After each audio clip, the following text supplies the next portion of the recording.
The safety is off. There's a round in the chamber. This is Armed Alabama.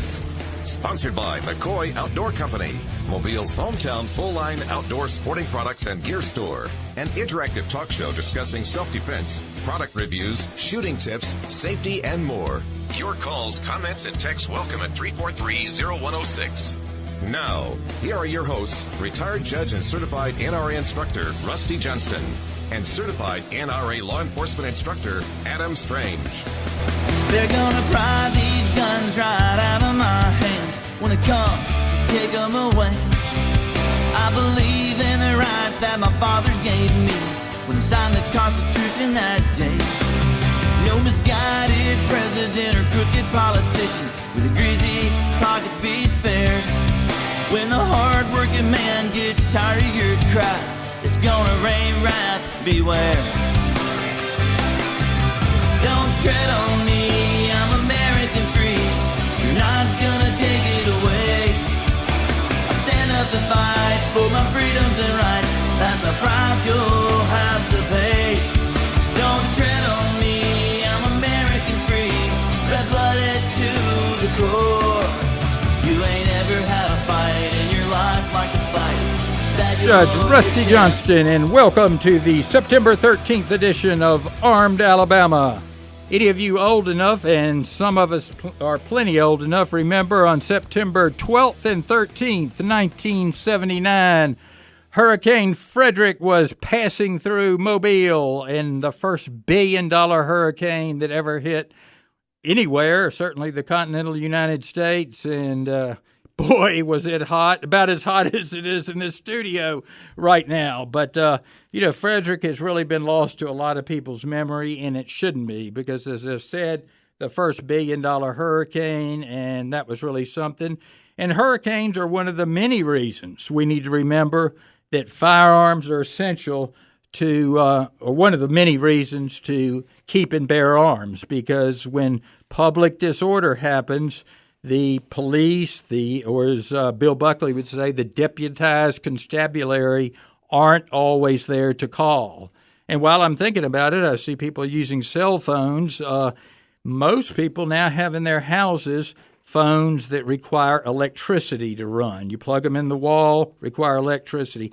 Have at least one old-time phone that runs off the electricity that is provided by the wires in the phone system. Because if you don't, and the cell phones go down, you can't make a telephone call. I have never had the actual phones go down during a hurricane, starting with Hurricane Frederick. They will usually run if you have an old-time telephone that just works off the electricity to the telephone system. And that means you can't have an electronic phone, one that you can use 30 feet from the base. You got to have one that just plugs into the wall like we all had 30 and 40 years ago. They still sell them, believe me. They're not the quality that they used to be, and they don't weigh 15 pounds, but you can still get them. Now, in Armed Alabama, first of all, I'm going to tell you, Adam Strange, I let him have the night off. He's been working too hard, but on our show, we talk about pistols, revolvers, rifles, shotguns, ammunition, concealed carry, personal defense training, and attacks on our God-given right to protect ourselves and our families. Now, if you're looking for NPR's All Things Considered, you're obviously on the wrong station.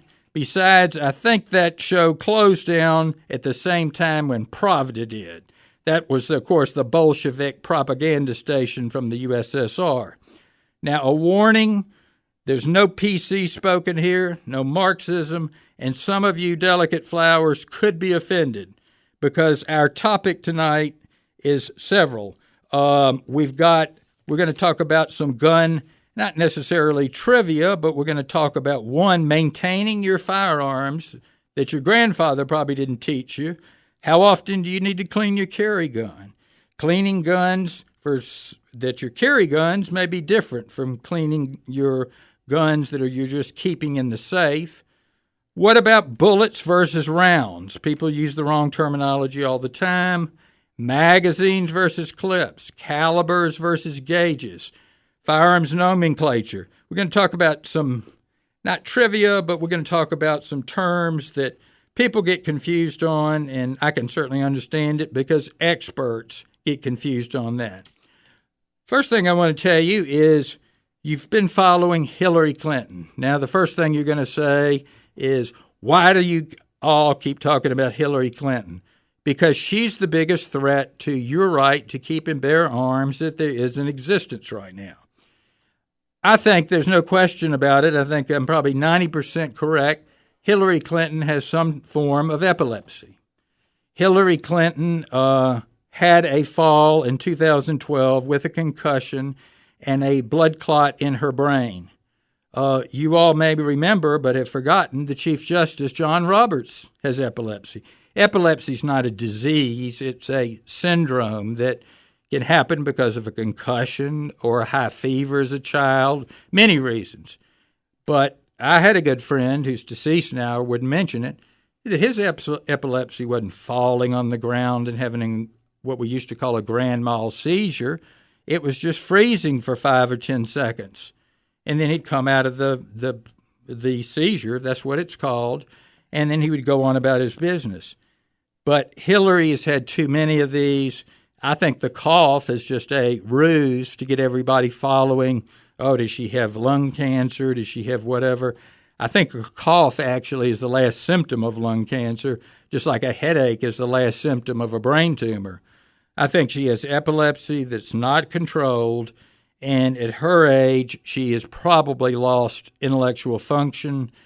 Beyond that, I don't know anything about it, but I don't like the secrecy that's happening, the cover-up. If you don't know it, she had another problem yesterday that she was hustled off, and she was obviously being examined by somebody with some neurological skills because they were performing some type of neurological evaluation on her. But we'll get into that if necessary. One thing that we're going to do, as I said, get into our trivia, but I want to remind you we have our next Self-Defense Level 1 class. That'll be this Saturday, September 17th at Three Brothers Shooting Range, and that's over in Stapleton.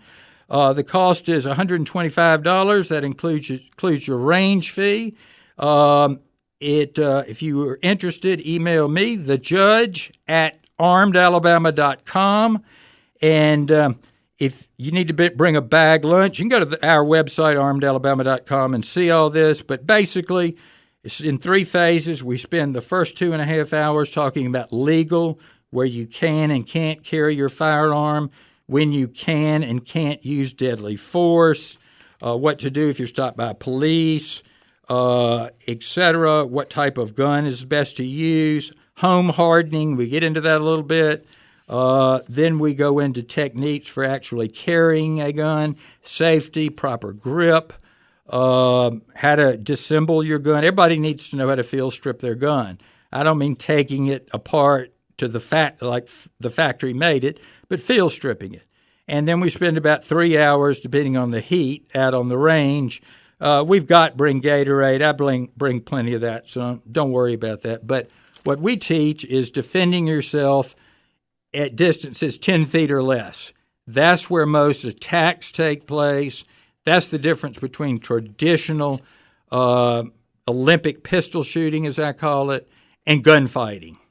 Like it or not, you need to learn how to defend yourself on the streets in case you're attacked, because that's what happens. Somebody doesn't come up. I think as Colonel Jeff Cooper says, you're rarely shot by somebody before they introduce themselves to you. Usually somebody will come up and say, give me your effing money, and you say, what? And then, that's when it breaks loose. A sniper rarely shoots you at 100 yards without letting you know why he's shooting you. Occasionally it'll happen, but so if you're interested, thejudge@armedalabama.com. We keep the class below 15 people, so we'll have a good student-pupil ratio to keep it safe and make sure you learn. And it's never had anybody complain about it. And as long as we're in business, you can come back to the legal portion of the class.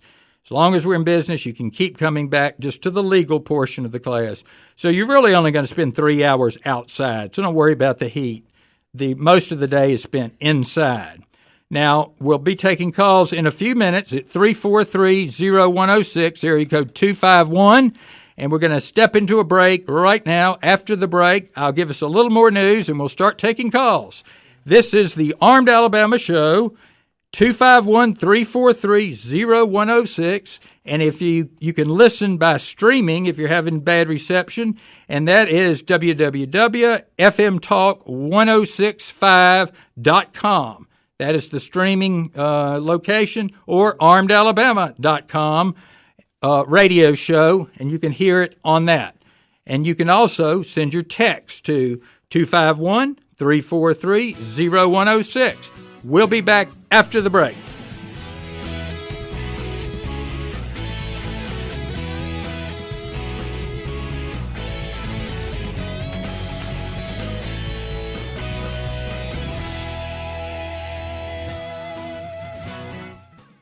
This program is a production of Armed Alabama, LLC. The comments and views of the hosts are those of Armed Alabama, LLC, for which it is solely responsible. The view and comments of the callers, guests, and texters do not necessarily represent the views of the sponsors or advertisers of Armed Alabama, LLC, or of Armed Alabama, LLC, Bigler Broadcasting, LLC, FM Talk 1065, or WABH. No comments from Judge Rusty Johnston should be taken as legal advice, but as educational information. Judge Johnston is not engaged in the practice of law and should not be sought out to answer legal questions off the air. Seek legal advice from a qualified attorney who knows the complete specifics of your legal matter.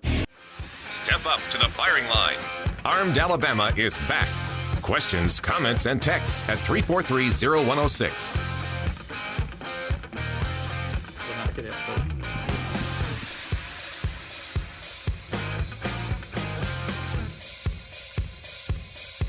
How you boys put those guns down? Say what? Well, we're not just gonna let you walk out of here. Who's we, sucker? Smith and Wesson and me. Clint Eastwood, and later on he says, this gun will blow your head clean off. And, of course, it will not blow your head clean off. And I have somewhere in my collection in this bag we all say here in the South, a mini ball. It's actually a Minet ball invented by a Frenchman named, I think it was Charles Minet, but anyway, Minet, which was 50-something caliber. You know, we're shooting 38 calibers, 9 millimeters, 50-something caliber, and it would have blown your head clean off. They are really pretty vicious. But we actually have a text that I'll summarize it. What if you travel to one of the, I think it's 7 states, doesn't matter, one of the states that Alabama does not recognize, doesn't have reciprocity with the concealed carry permit, and you've got it in your car, obviously. What you need to do is unload your gun, handgun, separate the ammunition from your gun, put your gun in the trunk, preferably in a locked box if you have it. But what do you do if you don't have a trunk? You need to carry with you, you know where you're going, and the best place to go is handgunlaw.us. And let me make sure it doesn't have an S on it. Handgunlaw.us. And does it have an S on it? Handgunlaw.us. You can plot your route through there, and I would take, even if it's a plastic box, that you can put a padlock on it, put your unloaded gun in that box, especially if you don't have a trunk, and lock it in your car. Alabama's law actually is, if you don't have a permit, that it needs to be securely fashioned to secured to the car. So, if you need to take a cable and put it around one of the seats anchors where it is attached to the car, but it needs to be away from the ammunition. Obvious reason being the police don't want you to grab it and load it real quickly, because there are a lot of people that don't have trunks anymore. If you have a trunk, you're in good shape. Separate the ammunition from the handgun. Don't have the handgun loaded. Put it in the trunk of your car. And you're not required to tell the police anything when you're stopped, because you are a traveler. You're peaceably traveling. You're not carrying a handgun. So that ought to get you taken care of. Handgunlaw.us, or for I think it's $1.99 if you've got a smartphone. Buy the program called CCW from I think it's called Workman's Technology. You can have it on your smartphone and look it up as you're driving, and you'll be in good shape. And I have found them to be completely accurate, and it's very interesting. All right, clips and magazines. Hear that all the time. A clip is often used in a gun, but it's used in a gun like M1 Garand. It's used in my new old model 1917 as in a moon clip. It's used in an SKS. If anybody has a Russian or Soviet or Chinese SKS, a stripper clip. But those are pieces of metal that you use to load the internal magazine to a firearm. A magazine is what most people are calling clips. They're the external box-type I'm using the same term, box-type devices that you load ammunition into and then you place in the well of the firearm, and from there the ammunition is loaded by either racking the slide or pulling the bolt back or whatever the mechanism is into the firearm. That's a magazine. And, I don't get upset. I just want people to be safe and then learn how to shoot properly, whether somebody says it. But there's some people that freak out about it. Matter of fact, I was at a lecture one time when an FBI agent was lecturing, and of all people, I slipped and used the term, the clip for magazine. Well, a little later on, he was talking about hollow point bullets, and they were prohibited by the Geneva Convention. And all I said was Hague. And he said, sir? And I said, Hague. He said, Hague what? I said, they were prohibited by the Hague Convention. So, I had to pay back since he had embarrassed me. I had to embarrass him. So nobody knows everything. That's one thing that you got to remember in everything in life. Nobody knows it all.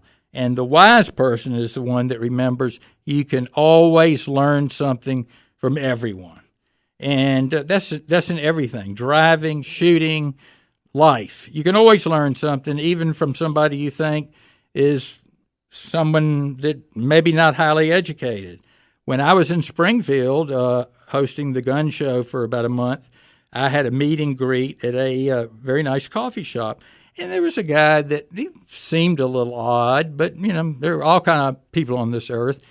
And we were talking, and he was actually reading Brian McClanahan's book, The Founding Fathers' Guide to the Constitution, which that would be a starting point for anybody interested in the Constitution. The Founding Fathers' Guide to the Constitution. And he was reading it, and I thought, that is great. And we talked a little bit, and I wanted his email address because I had another in that series I wanted to send him.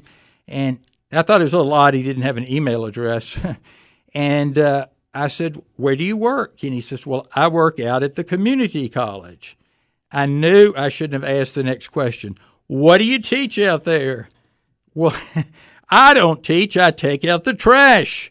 And fortunately, everybody's valuable. I said, that is great. It gives you time to study books like this one and the one I'm going to send you, which I did by snail mail. But, he was very interested in the Constitution and knew a good bit about it, and that's what he wanted to do. So more power to him. He probably didn't have the ulcers that some, most of, I don't want to be categorical, but when we have universities that are willingly going along with Obama's transgender bathroom policy, and yet they won't allow students to conceal carry, there's just a touch of Marxism there.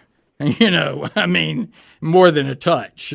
So I'd rather have him handling the trash disposal than being corrupted by being a university professor.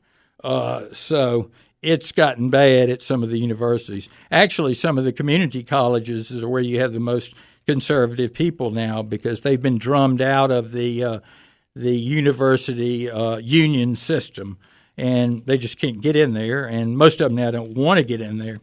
But, traditional calibers, let's talk about that a minute. 22s, 38s, 45s. And then you would have people like my deceased father would have said, what is a 9 millimeter? Where did all this millimeter stuff come from? It's just a different way of measurements. It's there. You have the 22s are measured in the English system in inches, and millimeters obviously is the metric system that originated in France. A 9 millimeter is not very far off, far enough off to blow up your gun, but from a 38. It's just a different way of measuring the same thing. A 380, for instance, is a 9 millimeter short. In German, KUZ, 9 millimeter short. So it's the same thing. It's just a different way of measurement. But you get into 9 millimeter itself, and you've got, I think, 6 deviations of 9 millimeter. The one that most of us use is the 9 millimeter parabellum, also called the 9 millimeter Luger.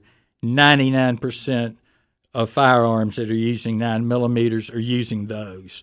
You have the more exotic type, the 9 millimeter Tokarev, the 9 millimeter, I can't even get into them because once I start. But 9 millimeter, when you see that, if it doesn't take a 9 millimeter parabellum, P-A-R-A, sometimes you'll see it, or Luger, you don't want it unless you're a collector of old firearms, and which is a different situation. But that's what 9 millimeters are, and that's really becoming probably the most popular self-defense firearm. The FBI, after using 38s forever and 9s, they went out and went to 40, in fact, were instrumental in inventing the 40, and now they're coming back to 9s. And, you get into that argument, 9s, 40, 45s. That's something you have to have a few drinks before you can start arguing about, and I don't want to get into that. But the 9 millimeter round, now the self-defense round, is not the same 9 millimeter that they were using in their shootout, the FBI was, in the 80s. It's a completely different round. And you just got to study these things because your self-defense round is something very important, and you've got to test your own round in your own self-defense firearm because every firearm is different.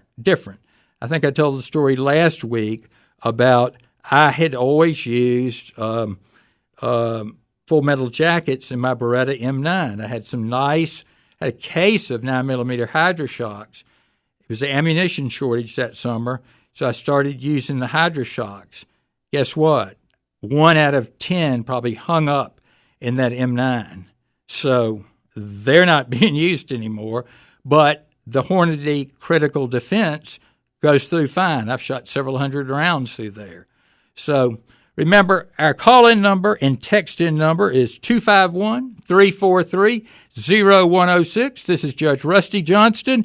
Any firearm-related question, give us a text or call here at FM Talk 106.5 on Armed Alabama. We're going to step into a break and take some of these right after we get back and hear from our sponsors. And we do thank our sponsors because without them, we would not be here and we wouldn't be listening to you. We'll be back after the break. Step up to the firing line. Armed Alabama is back. Questions, comments, and texts at 343-0106. I mean to kill you in 1 minute, Ned, or see you hanged in Fort Smith at Judge Parker's convenience. Which will it be? I call that bold talk for a one-eyed fat man. A little trivia that they're talking about Judge Isaac Parker, who was the U.S. District Judge for the district that covered Arkansas, out west. And he was morally against the death penalty. But at one time, I think he hanged, I think is the proper term, I think 22 people at the same time, maybe been 18, but they've got out there in Fort Smith maybe the real thing or a replica of the gallows that hanged that many people. So it's kind of interesting. I believe we have Gilbert on the line here. And Gilbert, we're kind of operating blind here, but I think that's you. Yeah, that's me. How you doing, welcome. Judge? Fine. How about you? I think you've got a question about cleaning. I do. After I've been to a range and shoot, and I've always take time to clean handguns. But if I have not been shooting for a while, if I have not fired them, how often is it recommended to clean them? Just when they've just been sitting in the house, here for protection, and assuming you have air conditioning, that makes a big difference. But if you have them, let's say in the house for protection, and we're talking about a revolver, semi-auto. Semi-auto. Every year. So just once a year. Just once a year, because you want to keep it lubed, you want to keep it clean, but you're not building up any kind of residual, nastiness on there, and that and the low humidity, outside's 100% all the time, or 90%, and inside is probably 60 with the air and heat, and it doesn't have the dirt and the pollen and all that. And so, and keep in mind, most people that go to the range hardly ever even clean their handgun, and they still work, but we don't want to be like that. So if you clean yours once a year, the gun that you just keep, let's say, in your bedside drawer, right, you're going to be right, well ahead of the curve.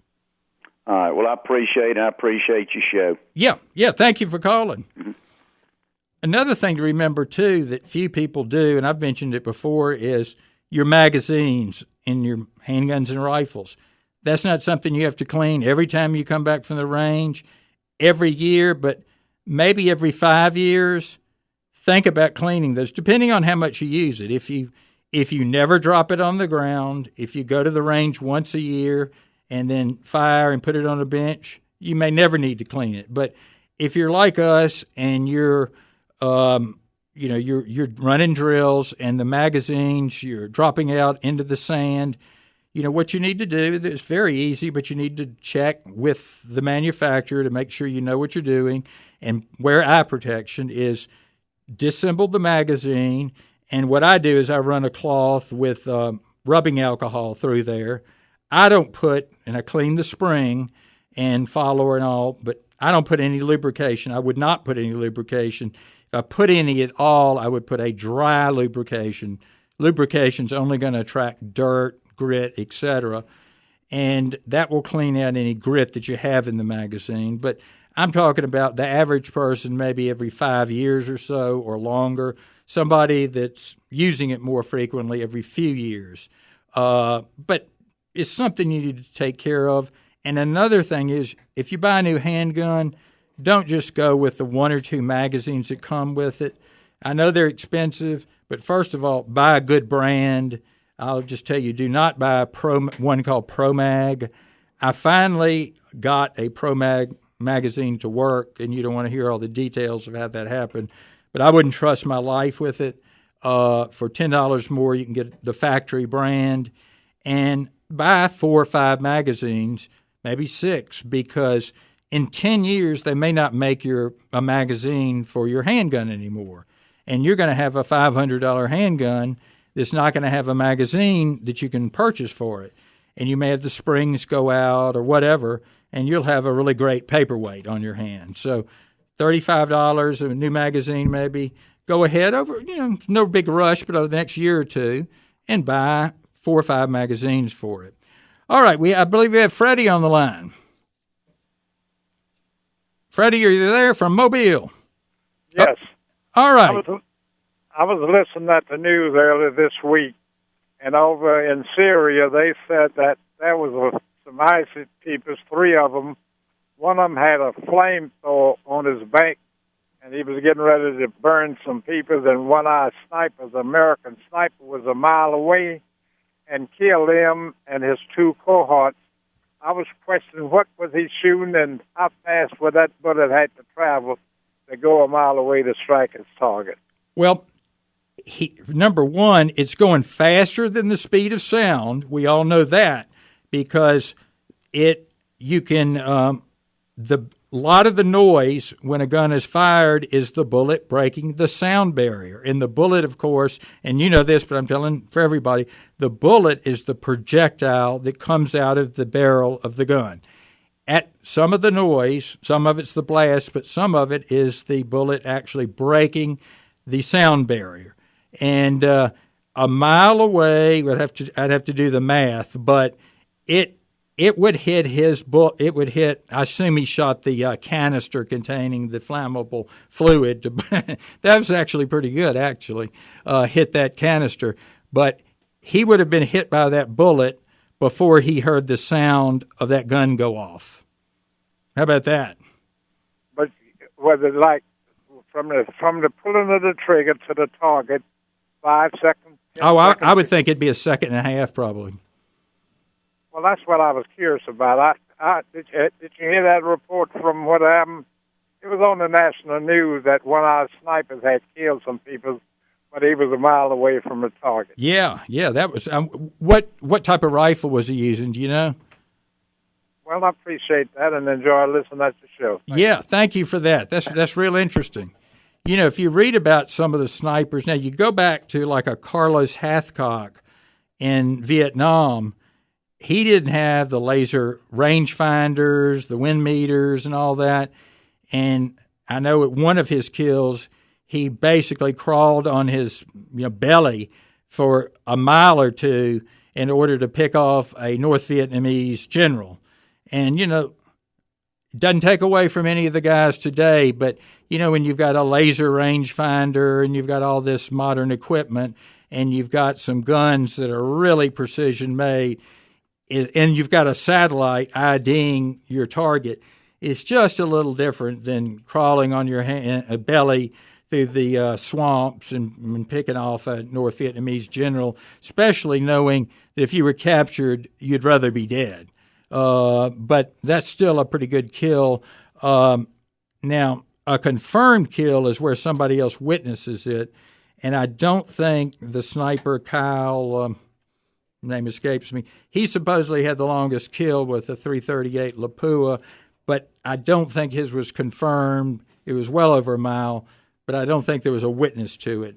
But regardless, I don't have the patience to do anything like that. But some of them are using a 50 caliber to do that kind of sniping, but I think a lot of them like something a little lower. 50 caliber, it's just a tremendous recoil with it. My personal favorite is a 308. A 308 is a little less powerful than a 30-06, but it's kind of the NATO general round, and they actually make a firearm called an AR-10 that is very similar to an AR-15, but it shoots the 7.62 round, the NATO round. And it's a fantastic gun. You can use it for, if you put in the right size magazine, you use it for deer hunting, or a larger magazine, you can use it, for the zombie apocalypse or whatever. I think we have Ray on the line talking about background checks. Ray, you there? Yes, sir. Great. Glad to have you on Armed Alabama. How can we help you? How you guys doing this afternoon? Doing pretty good. I'm kind of flying without a co-pilot, but I'm flying without two. The computer's down and Adam's gone. So that's okay. You can probably answer this question. All right. I have a question about the NICS background check. Right. To your knowledge, have you heard that there are more delays happening now than, say, 10 months ago? I have.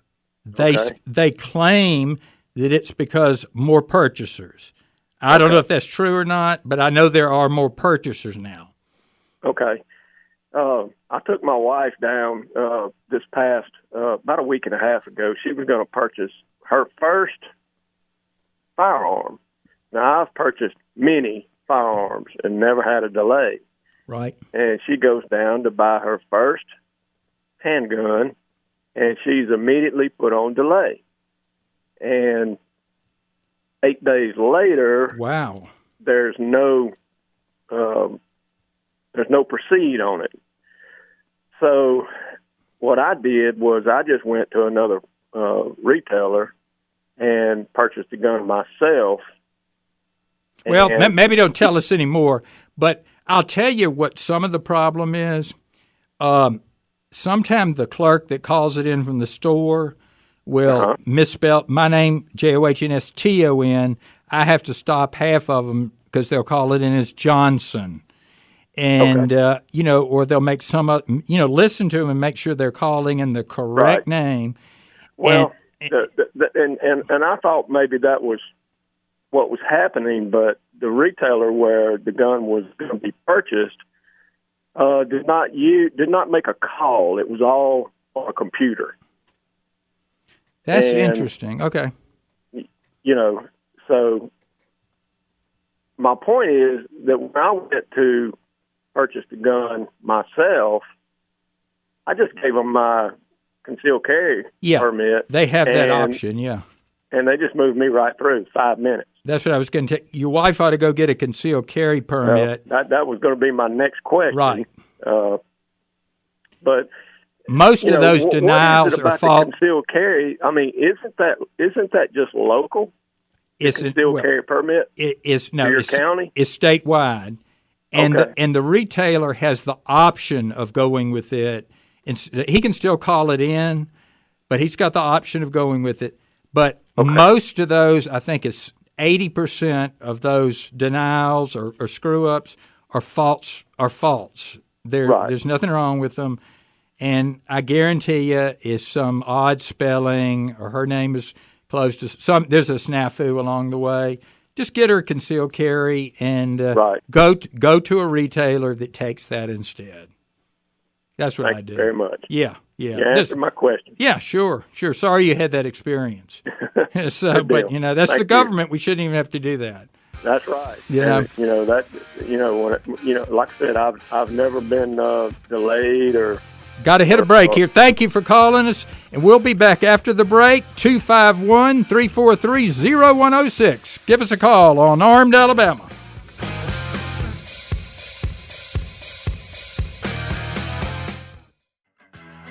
Step up to the firing line.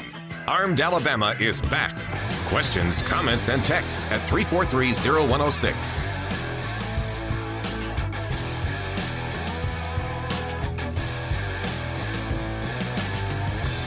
How you boys put those guns down? Say what? Well, we're not just gonna let you walk out of here. Who's we, sucker? Smith and Wesson and me. I think we just maybe heard that, but if y'all remember, he was in a little diner, and the woman signaled the Eastwood character by she kept putting more sugar in his coffee to where it was almost full, and she kind of tipped him off that they were subject. But you know what was funny about that movie? He says, "Who's we, sucker?" Do you think you'd hear that word today? I don't think so. We're going to get to our caller in just a minute. I wanted to mention this. We had a note that came in that said, "Is there a shotgun shell that actually fires, that shoots a plume of fire out of it?" At least there was a few years ago, because I actually did a film using one. It was called, they had a couple of names of it. Great Balls of Fire was one of them. Dragon's Breath was another one. Now, it took me about 2 years to get the nerve up to try it, and I was in clothing that was as good of flame-proof as I could get. I shot it over a pond that was at least probably 100 yards in width, and it was this maybe in October. It was a little drier. That, I guess it's phosphorus it shoots out. That plume of flame went completely the 100 yards and set the dry grass on the other side of the pond on fire. So now I've heard people say, "Oh, it doesn't work." And this one worked. Now, assuming they still sell them, first of all, they're about $8 a piece, but you should only use them in a pump shotgun, and you should only use them in a place that is not going to set everything on fire. So that's just kind of our caveat to that, but I'll see if I can find it. I know that film's around there, and we'll get to our caller. Let me just get this one out of the way. What do you do if the bullet, we'll just call it, as they said, hangs up, you're firing, and you get a bullet that jams in the barrel, and it's actually kind of jamming in the chamber? First of all, let everything cool down for several minutes. And it depends on a couple of things. One, is it just the cartridge that is in there that hadn't ejected, or is it the entire, the spent cartridge, or is it the entire round of ammunition? But what I do is I've got a tool, a ramrod, that I'll go in from the barrel and usually dislodge it that way. We're talking about a handgun now. Safer way is to field strip your handgun to take the barrel out, so you won't have any danger of the hammer coming in contact with the round, and put it in a vise and try to tap it out that way coming in from the barrel end. That's not all that uncommon.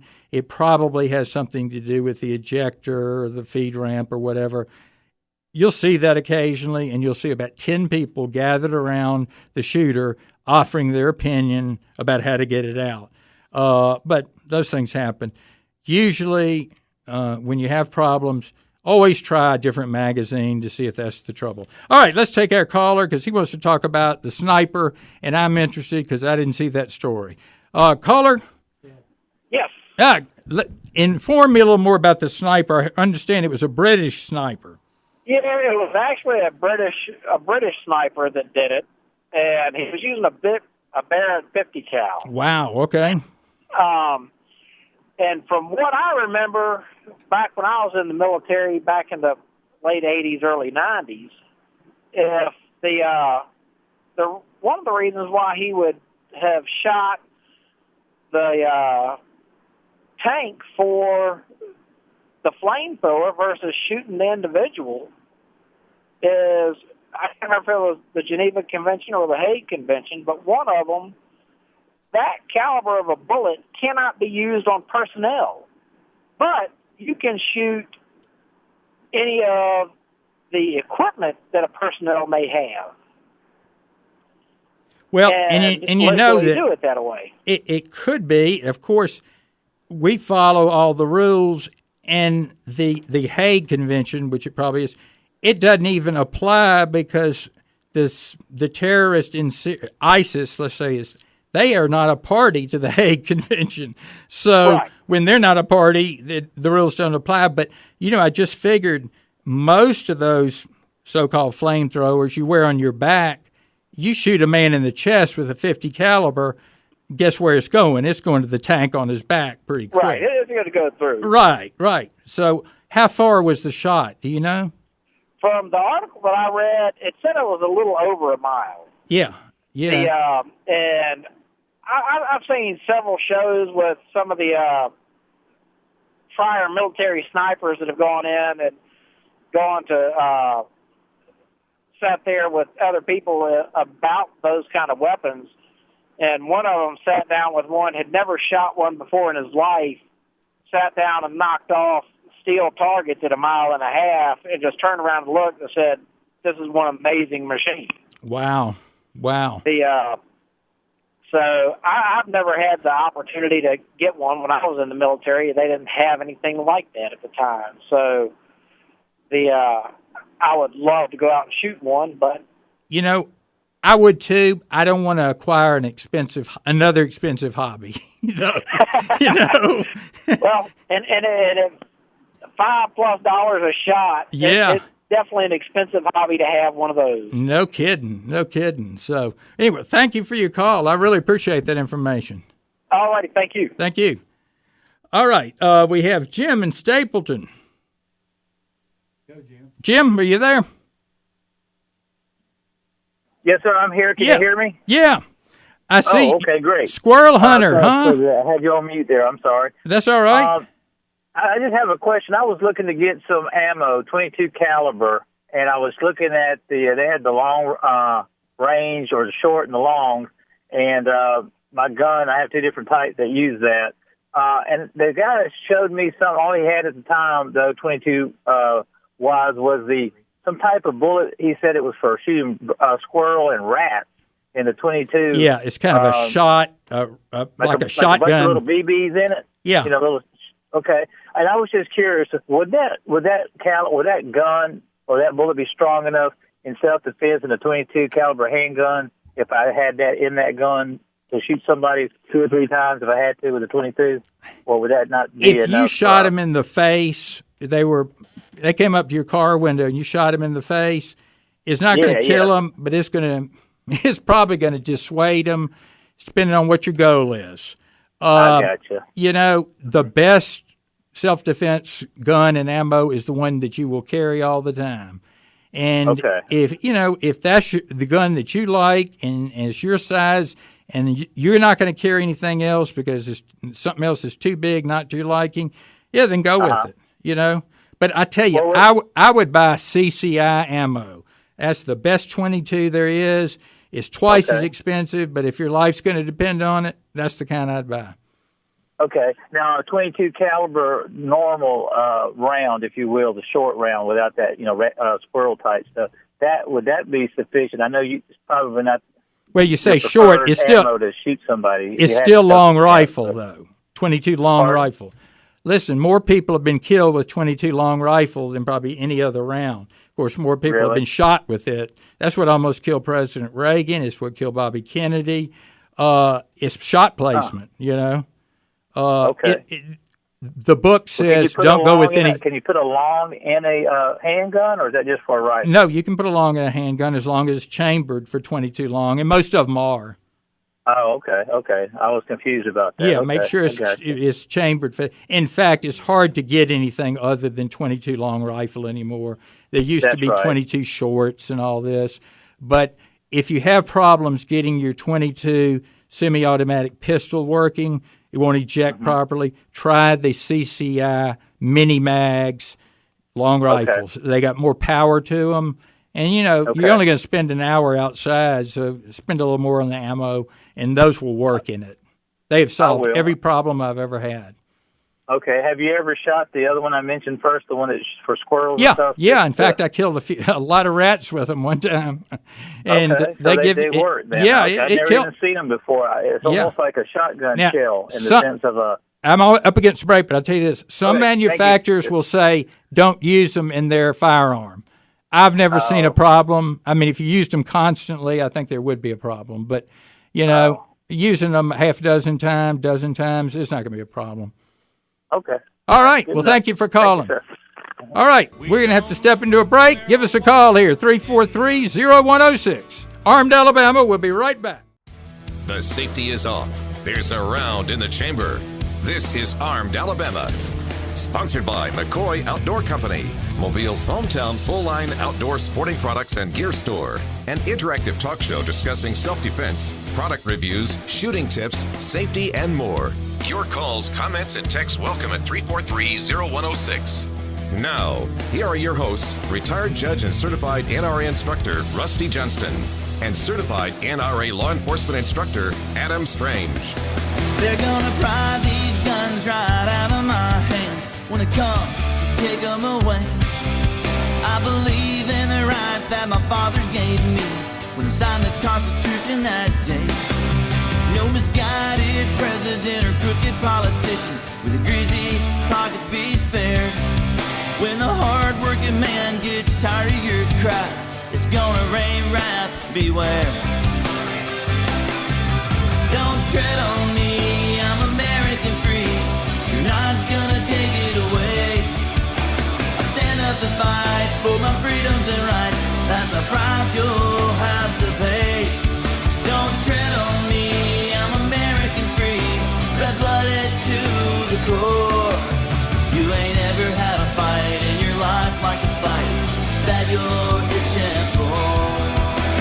All right, this is Judge Rusty Johnston, and welcome to hour number 2 of Armed Alabama. And I want to thank Buck Allen, an area songwriter that did that song, and we've kind of adopted it as our theme song. You can go to his page on Facebook, and that's ALLEN, Buck Allen, and thank him for that. And I think you can get a download of that, as I understand it, and remember what he was telling us.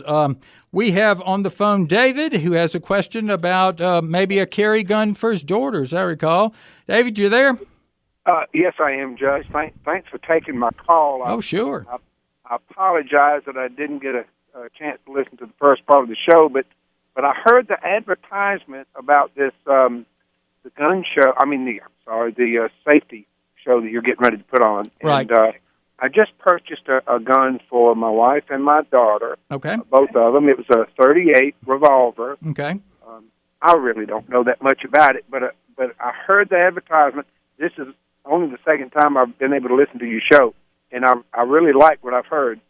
But could you just tell me just a little bit more about the safety program that you're going to put on, and does it kind of cater to women a little bit? By the way, I've got 7 of them now that want to go to whatever you have. It caters to everybody. It's safety's included, but it's start to finish. First of all, the law. Hey, what is the law? Where can I take my gun? Where can I take my gun? When I can use deadly force, when I can't. And then practical stuff, maybe I can, but should I? But it also, we go into safety, but then we teach you from start to finish whether you're an old shooter who has bad habits or whether you've never pulled the trigger, how to survive and hopefully win a street gunfight. Not Olympic pistol shooting, which most people do, and I'm not putting anybody down because that's fun to do, but what really happens, what to do if somebody comes up with a knife and says, get in the car with me, because most encounters happen 10 feet or less, and that's how we teach you how to shoot. And, from the I would tell you what you ought to do is go to armedalabama.com, and it kind of says the program. What we do is we try to, it's a little hot right now, but most is inside with air conditioning. But I find that it really is an 8-hour class, but at about 7.5 hours, people are a little tired. So trying to compress it into about 7.5 hours. But it lists kind of what we do at various parts of the day. Everybody has a good time because, questions, and nobody leaves until they're comfortable with their handgun. If you could get them, if they're interested, if you can get them a belt and a holster that fits their gun, a strong, just a holster for their belt. See, ladies like to carry their handguns in their purses, which is terrible. But just for purposes of this class, and we'll go into why that's terrible, but for purposes of the class, a holster that fits their gun that goes on a belt. If they can't find that, I've got some extra that I bring, and we usually can accommodate everybody. But 7 may be a little too many, but email me and say, can you take 7? I can't, from memory, I don't know how many we've got right now. Okay.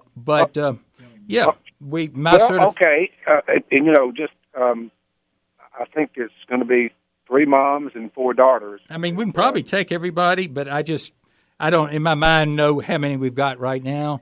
But I do, my certification's in both revolvers and pistols.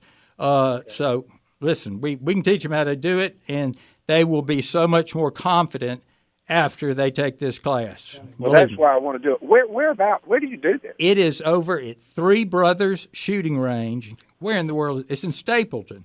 And let me tell you the easiest way to get there. First of all, you in Mobile? I am. Okay. Yes, I am. Okay. And my wife's sitting there shaking her head, so she's taking notes. She said, well, let the young people go first. Older people are... Listen, I wouldn't have done this 10 years ago. Let me tell you, I was a traditional shooter. I had to drop my ego, and I was the head of the court police for a dozen years, and I had to say, hey, don't be too insulting, but teach me how to shoot like a police officer. Now, that's not what we're doing, because police officers are doing something different than we're doing. But, it's an ego thing with a lot of men, too. But send some of your younger people there. But Stapleton's near Bay Minette, between Bay Minette and Spanish Fort, and we've got a covered area there that we can shoot in that keeps the sun off of us. That's why it's kind of advantageous. But if you go to our website, armedalabama.com, it explains all about it. Yeah, you know what? Let me just give you a kudos and say thank you so much. I'm going to have to start listening to this every week. I wish you would. And you can listen to the old shows on our website. You can download them or listen to them while you're sitting there at your computer. We've got all of them archived. Past 9 months. Hey, well, you know what? We'll I do appreciate it. She's sitting there shaking her head, and I think what we'll now, do. Now, who wears the pants in your family? Well, we both. You bought the guns. And I do too. I just anyway. Hey, and if you want to come over, or one of y'all, and just watch some of the class, you're welcome to do that. I tell you, I think I'm going to get the young ones to go first, and then let the moms. Whatever you want to do is the right choice. Do exactly that. I do appreciate it. And thank you for your call. Protection right now. Thank you for your call. All right. Take care. Thank you much. All right. Ray and Satsuma, no guns. Not sure what that means, but is he on the line? Like good. I'm here. How you doing? Hey, Ray and Satsuma. How's Satsuma doing? It's fine. Got a little thunder shower just right about Chickasaw coming into Satsuma, but other than that, it's fine. Remember, we used to have those every afternoon, and they cool us down. What's on your mind? Absolutely. I got a question. I work in the private and the public sector, and I'm on a lot of public property, state colleges with my job, this, that, and the other. And my question was, I was at a college campus, University of North Alabama in Florence, a few months ago, and all over the campus is firearms prohibited. Yep. Now, what exactly does that? Who prohibits that? Is it a constitutional free zone? Is it well, you would think in theory it applies to you, but you can't be arrested. If you're a student there, you can be disciplined. And if they ask you to leave, you're going to have to leave. It is outrageous. They allow transgender bathrooms when they don't have to, and yet they ban the constitutional right to carry a handgun. How about that? Absolutely. Yeah. And one thing I noticed, now I've worked at USA before, and USA doesn't have this. They have the same. They have the same rule, though. Exactly, but I'm talking about as far as like UNA. UNA had a state highway going through the campus, and as soon as you drove through that red light, there was a sign saying you're not bound. If you're on a state you're on a state highway, you're not bound by that. So just you ignore it, but keep it hidden. All right. There you go. I'm up against a break there. Thank you for bringing that to our attention, Ray. All right. Take care. All right.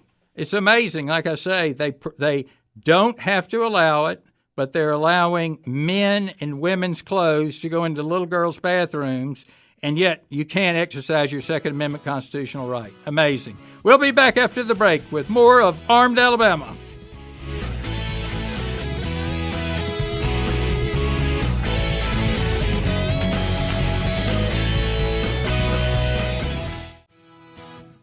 Step up to the firing line. Armed Alabama is back.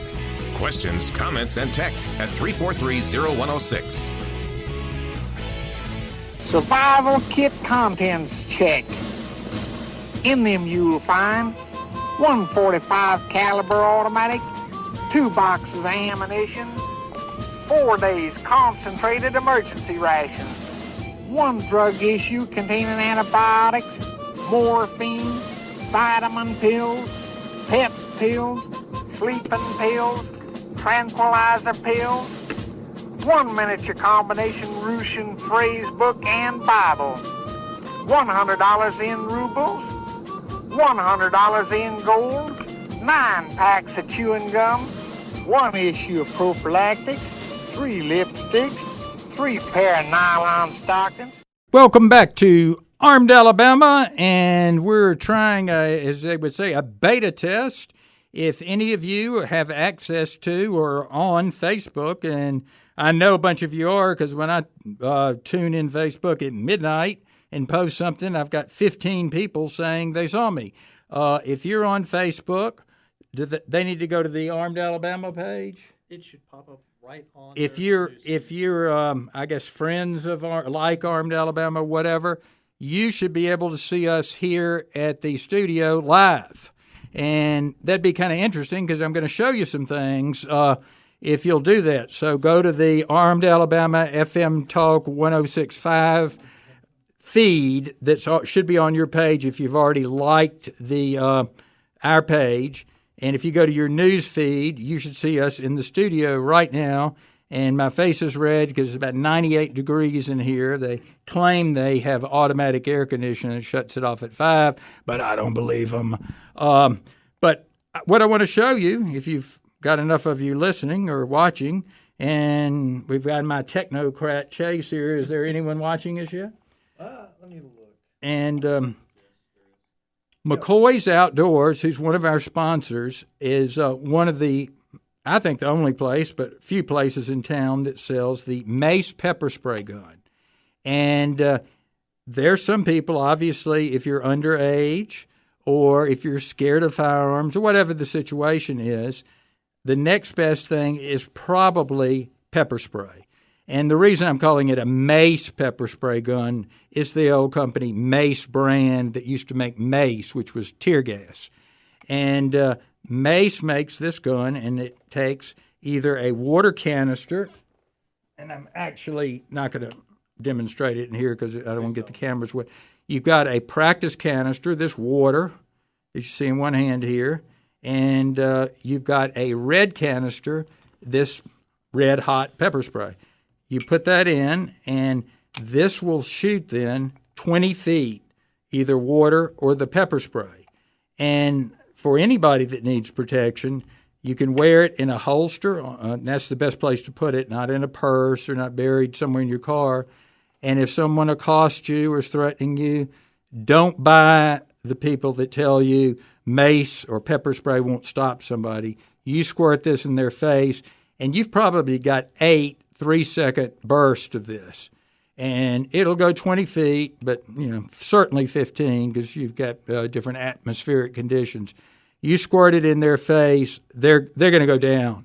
And that's your point. You want to run away, get out of there, or go up to them and kick them, I guess, if you want. But the reason a lot of police don't like pepper spray, and I can understand it, is they have to arrest somebody that's got pepper spray all over them. And if you get pepper spray on your hand, you're going to get it in your eye eventually because we touch our hands go to our face, I think it's hundreds of times a day. So that will happen. But it's something good if you've got a daughter or a son that's underage, get it for them. It's in the $45 range. Get the holster too, because just a simple nylon holster you put on your belt. And the only complaint I've ever heard is someone may think you have a gun if you pull that out. Well, if you're in that position, you're already in deep trouble. McCoy Outdoors, our sponsor, I'm proud to say, has those. They're in the Spring Hill Shopping Center that's down just west of I-65 where it crosses Spring Hill Avenue in the Spring Hill Shopping Center in the old K&B store. But they've got real handguns. They've got a selection of those. And don't assume that some of the big box stores are cheaper because they're not necessarily cheaper. And in fact, I know for a fact they're not on many of them.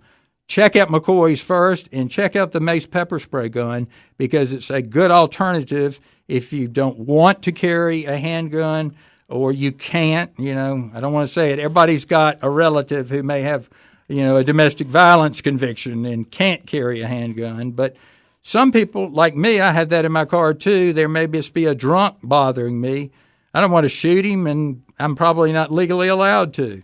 But a squirt in the face may be appropriate. So check out that gun and sign on Facebook. If you have liked the show, it ought to be in your news feed, and you can see us operating here in the studio. And I've got a couple of other things that I'd like to show you.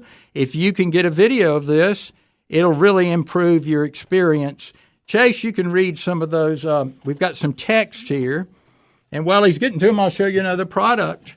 I'm sure McCoy's has it, but I'm sure, but I'm not sure it's this brand. Lead has become a big problem, obviously, that everybody's conscious of. When you leave the shooting range, these are great. This brand is called D-Wipe. There are a bunch of different brands, but it's a towelette that takes the lead off of your hands. So you wipe it down, and you've got the lead removed from your hands. And it's something that none of us are as conscious about as we should. But lead poisoning, we all probably got it as kids. I'm sure I was out eating the paint off the side of the house. That was when we had good paint with lead on it. But, right now, we ought to do what we can to avoid getting as much lead as we can, because all of us are getting a little addled in the brain. And I'm showing a freeze on there. So yeah, it looks like the computer just went to sleep real quick. Okay, so they're straightening it out. Stick with us. And remember, we got a few texts. And Chase, why don't you read those to me? Because I've happened to be back a little too far from keep up with the mic. Happy to. All right, we have, what are your thoughts on a Ruger ARX round? It's a copper polymer round that seems to penetrate without breaking up, and they sell it as a defensive round. If it's the one I'm thinking of, and it may very well not be, I've investigated that to use in my own handgun in Government Plaza out of concern, of over-penetration. But I think they were originally developed to use on steel targets because they would hit the steel targets and basically, evaporate because they were actually condensed kind of copper powder. If that's what you're talking about, I wouldn't go with it. It's your life. It's like buying a life preserver. 5 years from now, after you've had some field testing, meaning it's been actually used, people have used it on criminal assailants. How has it worked? But I wouldn't want to be the one to do the testing. I would go with something a little more traditional. And a little more traditional is, I found, and I don't own any stock in it, Hornady Critical Defense. They make them for everything. And the nice thing about these, and I guess our camera isn't working, so I shouldn't put it at the camera, but we'll get the camera back up soon. They're open-ended like a hollow point. They are a hollow point, but they've got a plastic plug in the hollow point. And that's designed so it won't catch on your feed ramp, and also won't catch on like leather clothing as it passes through somebody's leather jacket, something like that. But I told you about the problem of my Hydra shocks hanging up on my feed ramp in the Beretta M9. Now, I could go get that polished down, but why not just get a different brand of ammunition? And these go through flawlessly, and they're rated very highly. Hornady, and Hornady's a good ammunition company.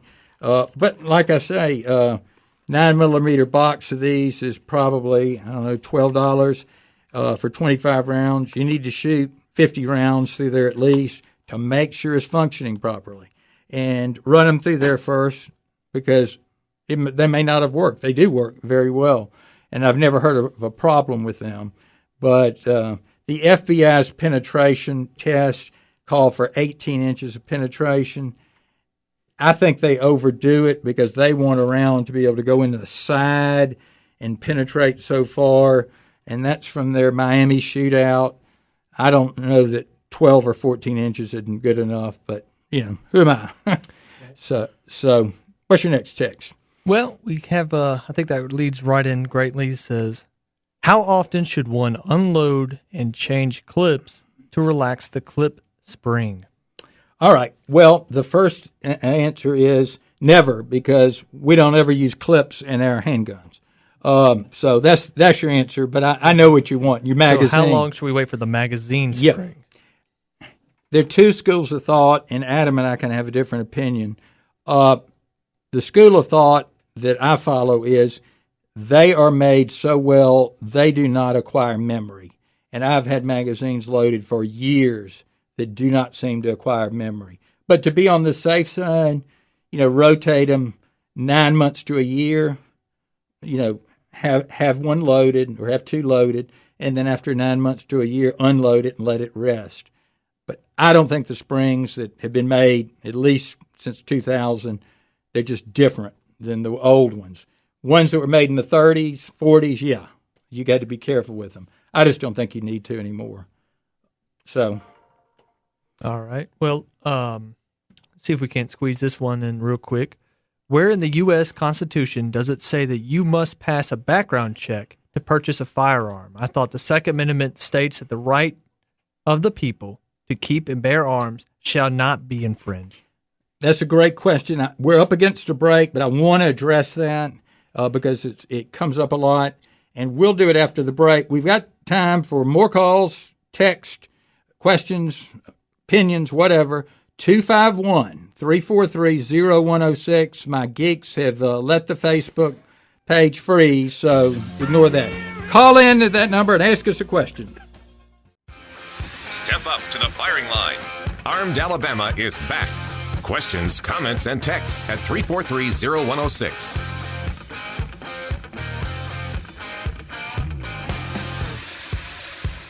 I don't know who you are. I don't know what you want. If you are looking for ransom, I can tell you I don't have money.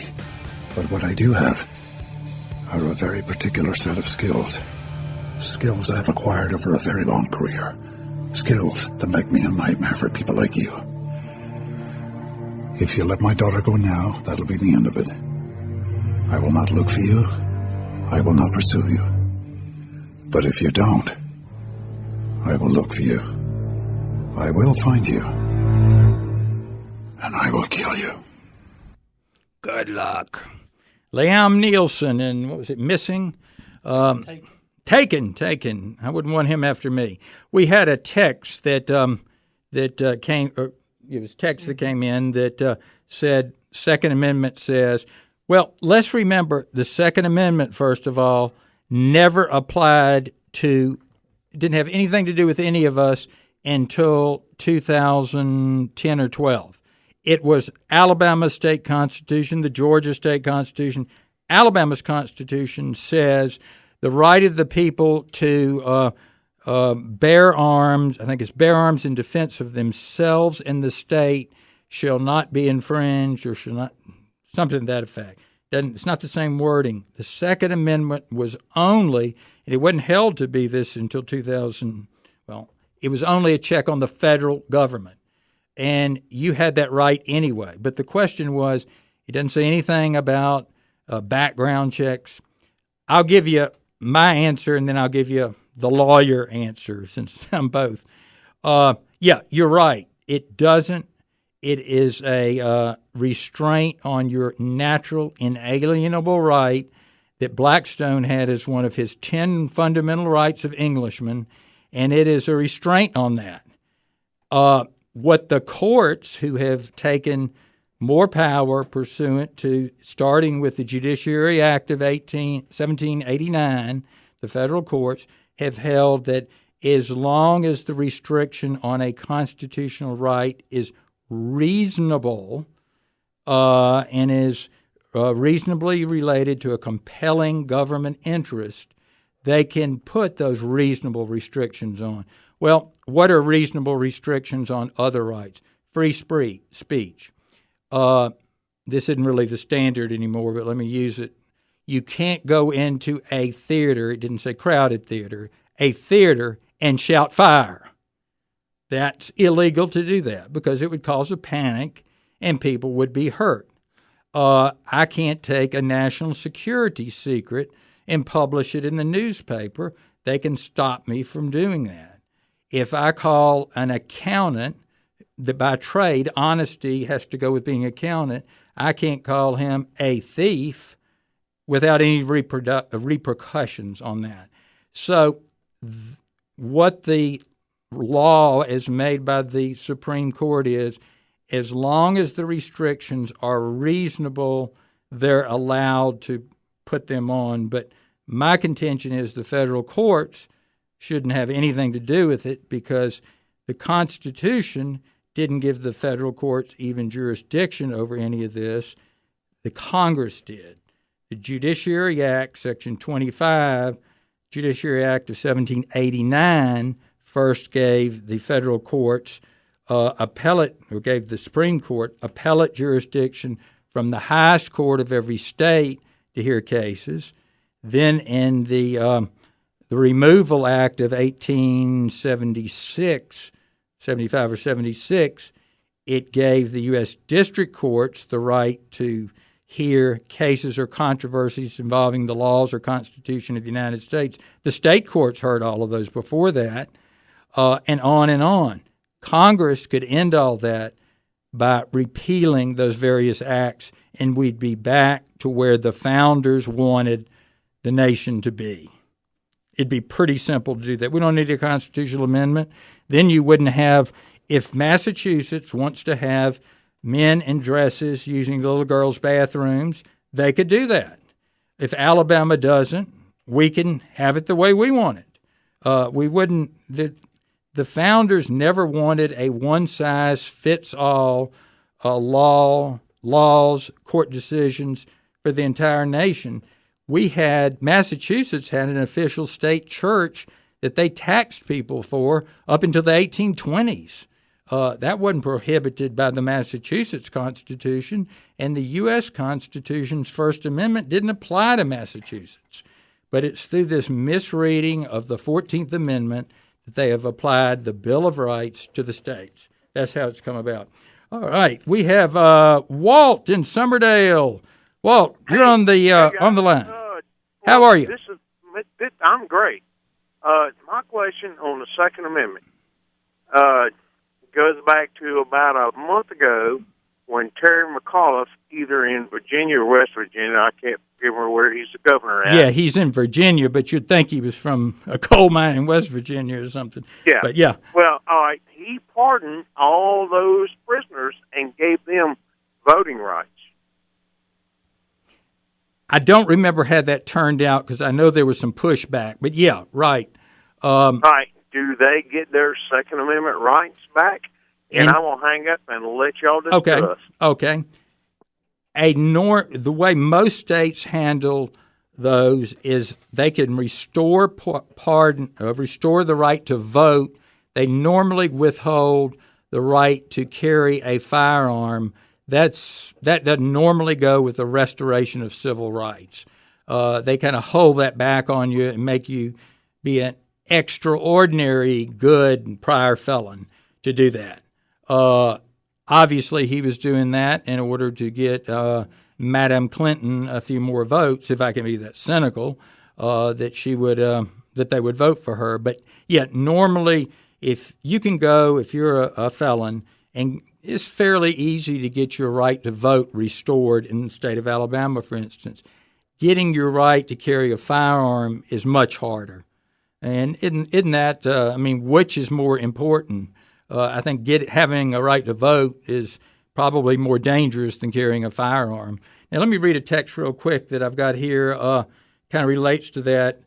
Got a third-degree felony conviction in Florida 15 years ago. Is there any firearm I can use to hunt deer in Alabama? I'm assuming you're living in Alabama now. You're allowed to carry, own, possess black powder rifles and pistols. Now, I don't know whether there's a black powder rifle or shotgun that you can hunt deer with, and I'm assuming that you're allowed to buy a hunting license with a felony conviction. But that would be, that's the way to do it. So just try that. Of course, you can always go bow hunting too. There are a lot of pretty effective bow hunters. You can go that route. But like I say, I don't know of a restriction of a felon not being allowed to buy a hunting license.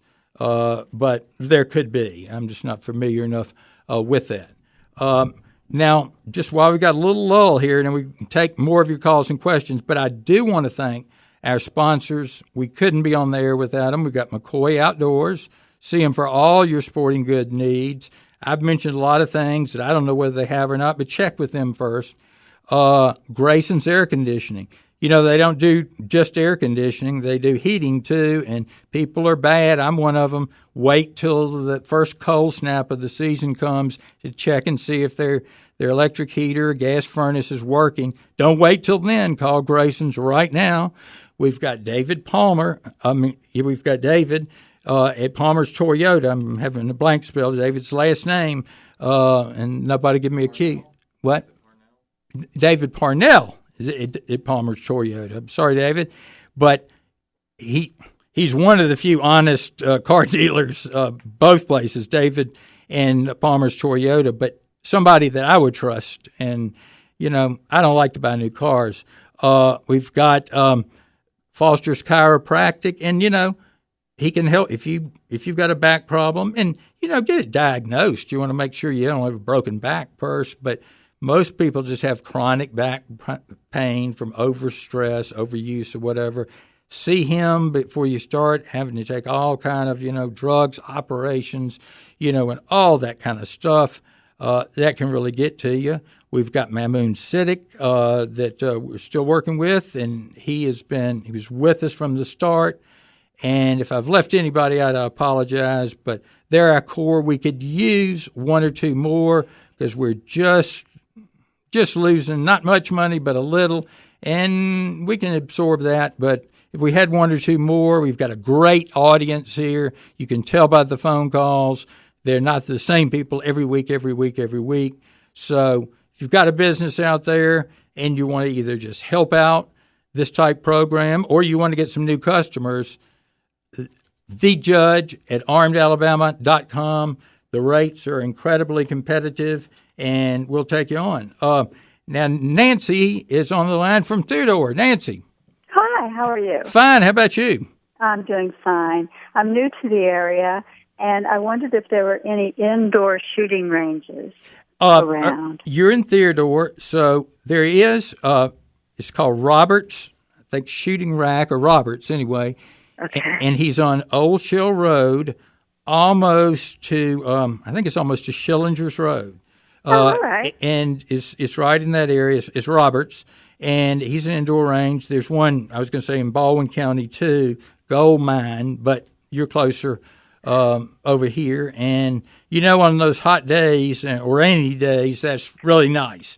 Now, there's certain limitations on the indoor range. You can only use pistol calibers, but drop by there and tell him hello and say we mentioned him. Okay, thank you. Because it's hot outside, and when I do shoot outside, my eye protection, clouds. Oh, up. I know, and I don't care whether they say it doesn't fog or not. It fogs. It fogs, yeah. And then also monthly, I shoot my guns because if I'm presented with a threat, I don't want that to be a variable, my gun to be a variable that I don't know how to use. You darn right.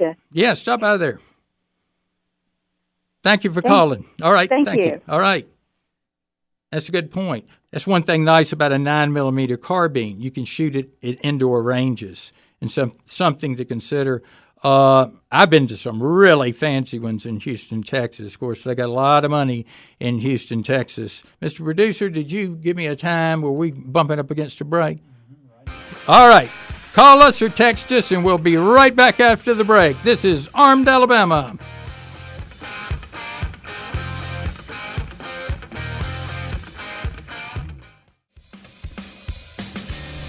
All right, this is Judge Rusty Johnston. Welcome back to Armed Alabama on FM Talk 106.5, Mobile, Alabama's #1 news talk station. And a couple things while we're on live here, while we got it working. This is a blue practice gun that is the same gun that I normally use. It's the replica of a Beretta M9. It fits in my holster perfectly. And we'll use this to practice often, drawing, etc. It obviously can be fired, but it snaps into my Kydex Serpa Level 2 safety holster. And that's something that, if you really get into things, is safe to draw, practice with, etc.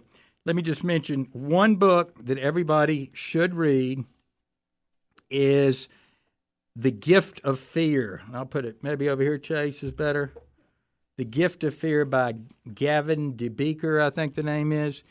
And what he tells you is trust your instincts. If you think someone's following you, you know what? They probably are. Or if those people are following you, you don't want to be prejudiced. Oh, gosh, I don't want to be prejudiced.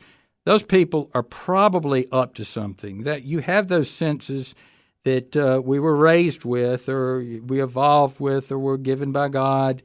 They're probably accurate.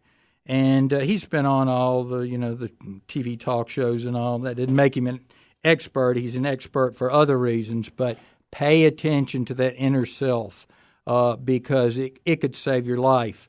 One other thing I want to recommend is getting a good brand like a Surefire or one of those of a high-intensity flashlight over 125 lumens. I don't want to blind the cameras, but these can clamp onto a carbine, a rifle, but they can also just you ought to have one in your car, first of all. And because I tell you, my car, well, I actually like the keys in it, I'll admit to that. And I was out in the darkest of woods in Mississippi, and having that enabled me to change the flat tire and get out of there. So I'm not sure what this. All right, Mark in Huntsville, you're on Armed Alabama with us. Yeah, thanks, Judge. Hey. Hey, can you hear me? I sure can. Okay. Yeah, I've had a concealed carry license for about 30 years now, and starting to get back into actually carrying. And so I had a question on what the ramifications, what's the worst case if I go into a store and don't notice the no firearm sign until I'm leaving the store. Oh, you give me an easy one. Those signs mean nothing. They have no weight under the law. Okay. So there's no way that'll affect my license. No. Could I be no. arrested for trespass? No. No? We have a court case that's come down the last year that says even open carrying without a permit is not an offense in places where they don't want you to carry. So having a permit is not listed in the Alabama Code. Alabama Code does not list that private businesses can place signs barring you from carrying a handgun inside if you have a concealed carry permit. A lot of states do, but we don't. Oh, okay. Well, that's yeah. You're glad good. I asked, because I've always been worried about that. You don't have to worry. Now, honestly, I would conceal it. You know, why get in a hassle with somebody, you know? I kind of avoid hassles if I can. But, yeah, no reason. So you're fine. Those are just a joke. All right. Well, that's good to know. Yeah. I've got a gun confiscation story. Can I ask you a question? Are you hearing us over the internet? No, I listen on iTunes 4 or 5 days from now. Okay. Okay. So so that's why I'm. And you can listen live if you want. You can just go to armedalabama.com or www.fmtalk1065.com. But anyway. Yeah. Okay. But anyway, I've got a gun confiscation story for you. Okay. Because, you know, I said I had a concealed carry license for 30 years. Well, except for the 4 years that I lived in Illinois. Oh, yeah. And in Illinois, you got to have a license to own a gun and to buy ammunition. Right. What do they call it? And FOIA or something like that? Yeah. I think so. Well, anyway, our local district attorney would scan that list of people that were gun owners and compare that to the obituaries.